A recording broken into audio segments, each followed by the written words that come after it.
The fires would have been built to keep the people warm. That kind of aggression, Kyle Kirkmeyer, you ass, you idiot. Is that the aggression that you're talking about? Senator John, and I'm guessing this guy's name is pronounced Heaven, Hoeven, Hoven, Heaven, Haven, Huben. Okay, the senator released the following statement yesterday after the Department of Justice denied the request for additional law enforcement personnel to assist with the protests. Quote, he says, the Obama administration again declined our request for both law enforcement personnel and funding to address the Dakota Access Pipeline protests. We have repeatedly requested federal law enforcement assistance to help state and local law enforcement who have shown dedication and professionalism in the working to keep the peace and protect people who live and work in the area of the protests. Further, they have denied assistance despite the fact that the Obama administration has prolonged the problem by refusing the easement, which would allow the pipeline project to be completed. Well, Senator John Hoven, do you think possibly, you jackass, do you think possibly that maybe Obama believes the Sioux Nation, as all First People, have a right to defend the safety and quality of their water, just like every other community, including Bismarck, who did not allow the pipeline to endanger their water supply? Property values, farming, other ways of life? Maybe Obama understands that water is life and can relate to the racial tensions caused by your white power mentality. Not to mention, just this week, 176,000 gallons of crude oil leaked from a pipeline just 150 miles from Ochete, Chicago. Council of Seven Fires. This is the sacred camp. Because the leak monitoring equipment promised to ensure safety failed. Do you think? How do people become a senator? They obviously have to display some bit of intelligence to get into such a position over a period of time. Are they actually intelligent, or are they just really good at manipulating people?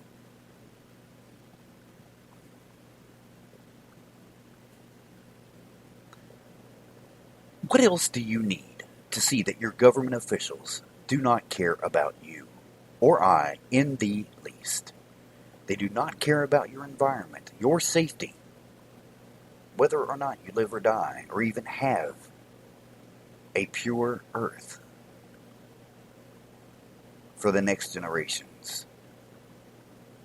I'm going to play a quick clip here from a documentary you should see called A Crude Awakening. And I want you to listen to this and take this in for more than just the words that you hear. It's, again, the, whoops, what the hell? Oh, a timer. Oh, geez, I had a timer because I was actually going to stop right at about this point. But this idiot,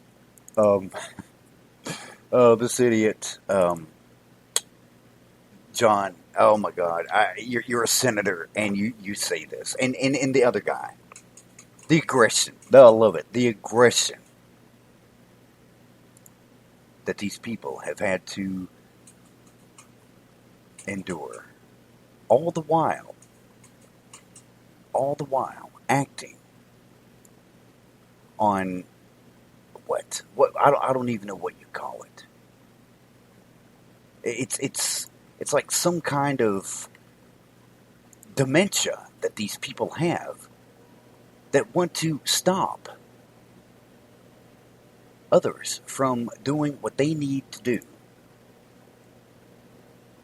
to save this planet. But again, it's called A Crude Awakening. And like I said, take this in for more than just the words you hear. This is your Matrix.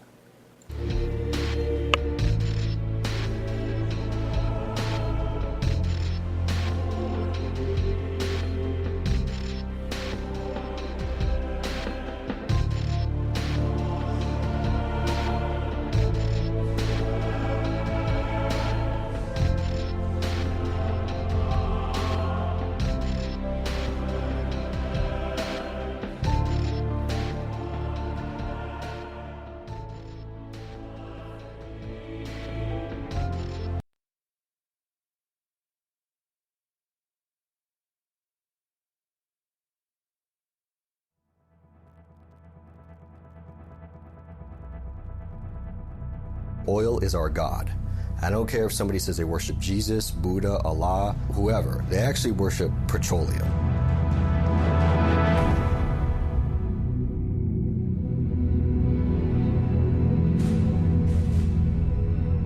It's all non-renewable, and it's probably the most invaluable raw natural resource we've ever discovered.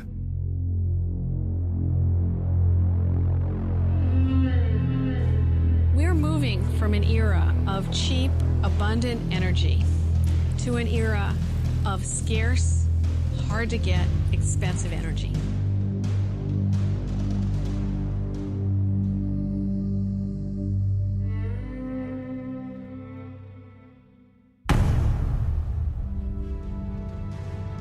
Oil is a magnet for war. Oil starts wars.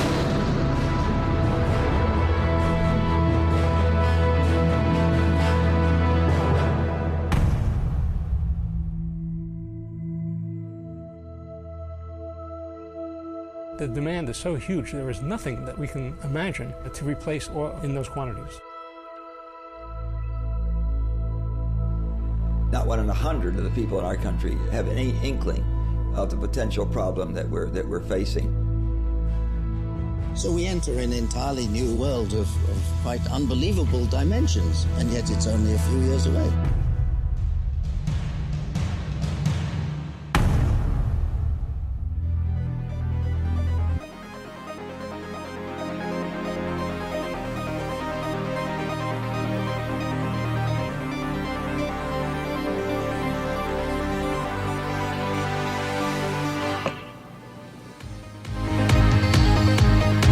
Okay, I am back, and again, that documentary that you need to check out, those quotes were from a documentary called A Crude Awakening. I actually found this trailer of these quotes at YouTube, so it may be a YouTube video. Definitely something to check out. So the continuation of this statement of Senator Jack Hubin Saruman continues. That's why we already have reached out to the next administration to provide assistance to state and local law enforcement to help them keep the peace. Oh, you mean the next administration, like Donald Jackass Trump administration? The guy who only recently, allegedly, claims to have sold his stock in the very company, Energy Transfer Partners. The company behind the pipeline. That's who you're talking about. That's the next administration. You mean the president-elect who does still own a percentage of Phillips 66? Who has monetary interest in the project? The guy who openly states that he is 100% for the pipeline. That's who you're going to reach out to. And of course that's who you're going to reach out to. It is a waiting game. And once Obama and his family are out, and Trump, who seems to want to fashion himself as a godfather, or at least have that type of presence, of course, he's going to grant the corporations the ability to continue to destroy the planet. Why? Obviously, because there's money to be made. Anyway, the genius John Saruman, senator, says this: to help keep the peace, as well as to issue the easement so that construction can be completed, we have spoken with Vice President-elect Mike Pence, Attorney General nominee Jeff Sessions, and the Trump transition team to secure this assistance. And we will work in Congress to secure funding as well. This is a $3.8 billion pipeline. It's a little annoying when you see companies whose board members are pulling in the multi-thousands in bonuses, yet they take time to lay off large numbers of their employees or pick up their companies and move to other countries for cheaper labor, yet still demand your loyalty. Ford was in the process, I believe, of sending a lot of jobs to South America. I think it was Venezuela. I'm not sure. But then, pow, here comes Trump. And something changes. It's because he's going to grant the corporations more power than they already have. I was a victim. My wife and I were a victim of that crashing housing market, the period of time in which so many foreclosures hit this country. And they were allowed to do whatever they needed because they are granted the power. Now again, CEOs rolling 10, 15, 20,000 in bonuses. I'm trying to get by on less than $650 a month now. What I'm saying is important enough, and I believe others should hear, that I am spending an almost double amount on a phone bill just to secure the amount of data that I need to broadcast this. If I can invest money, and I'm going to tell you, I have a little guinea pig. There are days, there are times when after the bills are paid and money is very low, I don't buy food for myself. Because the animals come first. But that's just me. And I know there are others out there who are exactly the same way. But the senator says, and again, I need to spell his name because I had a little bit of trouble here earlier with my connection. So I wasn't able to just look up. I typed everything up. Jack, Hoeven. Hoven sounds about right to me. Because he's a hoe for the money. But again, they've spoken with Vice President-elect Mike Pence, Jeff Sessions, and other people of the Trump transition team. They're going to work in Congress to secure funding. He says we are committed to doing all we can to resolve this problem, which has been very difficult for North Dakotans. What you are witnessing here is nothing less than bullying. This is blatant bullying. The pipeline company